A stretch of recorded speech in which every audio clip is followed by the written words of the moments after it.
When traveling through the Minecraft world, you'll come across different environments, many of them similar to those that can be found here on planet Earth. One Redditor made a cool comparison of various Minecraft biomes and their real-life counterparts. We know these different landscapes as biomes, and in this first video of 5, we'll be looking at a class of biomes known as the LUSH biomes. Let me ask you a question. When you think of Minecraft, what does your mind envision? The majority of you probably thought of the quintessential plains biome. In fact, plains were among the first set of biomes added when the terrain generator was reworked in the Alpha v1.2.0 update, and in this update, Mojang also added the nether, fishing, and clocks. And it's not hard to know when you're in a plains biome. Here you'll find lots of the iconic grass blocks, some low rolling hills, and just a few scattered trees and flowers. If you're traversing through the plains biome, don't let its innocent and friendly view deceive you, because you'll have to watch out for cave openings in the ground, which can open into sprawling cave networks or even ravines hundreds of meters downwards. If you're in a pinch for some water or lava, these small undulations in the ground can help you achieve and find a pool source. And if your hunger bar is getting a bit low, passive mobs like cows and pigs often spawn throughout the plains. And if you want a horse, this biome is the only place where they spawn naturally. Villages are also commonplace, filled with NPCs, non-playable characters with whom you can trade your hard-earned raw materials in exchange for precious gems.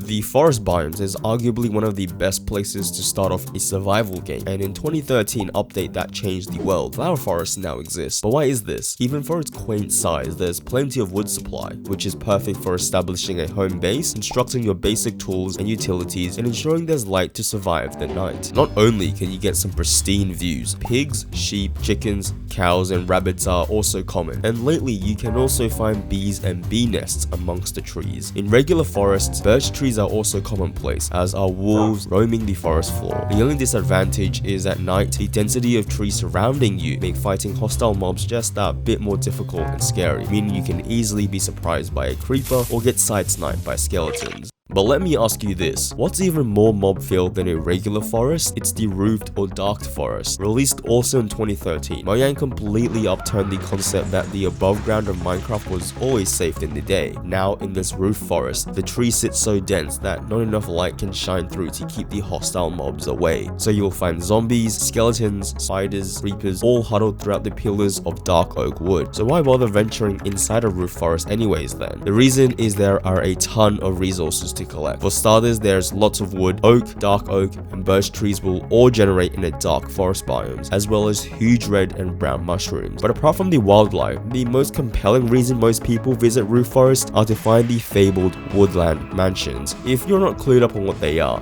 huge structures supposedly built by illagers, full of valuable loot from emeralds to literal blocks of gold. But beware, for powerful mobs lie within.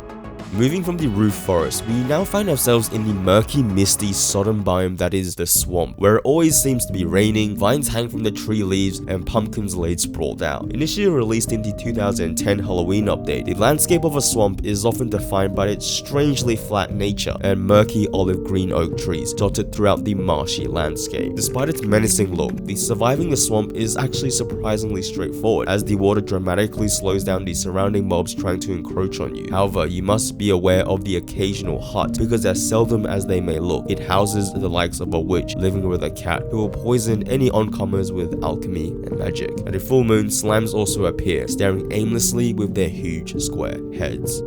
Now, for a departure from the dark, murky colors of the swamp, we now find ourselves staring at the craziness that is the jungle biome, where the canopies lay high, the trees grow huge, the cocoa is plentiful, the ocelots and cats abundant, and the green grass definitely has the saturation filter cranked to the max. Released in the well-known 2012 Adventure Update, jungle biomes are actually existed as rainforests prior to this. Minecraft jungles house flora and fauna not found anywhere else in the game, as well as parrots, cats, and the elusive but unbelievably adorable pandas. Then we get to the culinary delights, the things that make you keep coming back for more. I'm talking about the cocoa pods and melons, which lay exclusively throughout the jungle biome, and the bamboo, which can fill up your chest far too quick.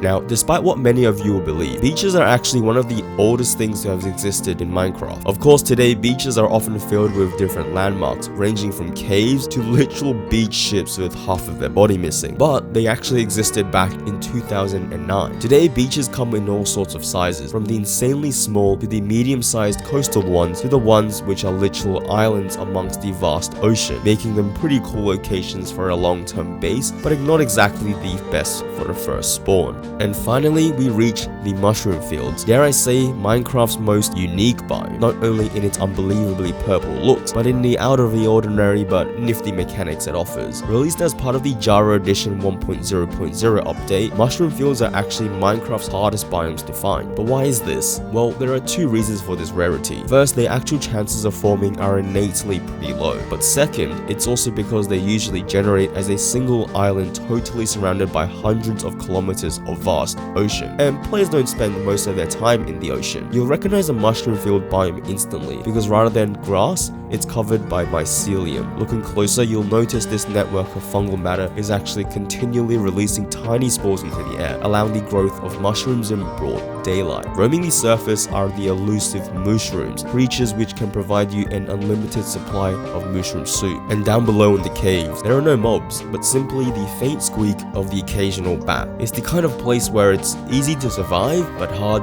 to thrive. Now, it's time for part 2.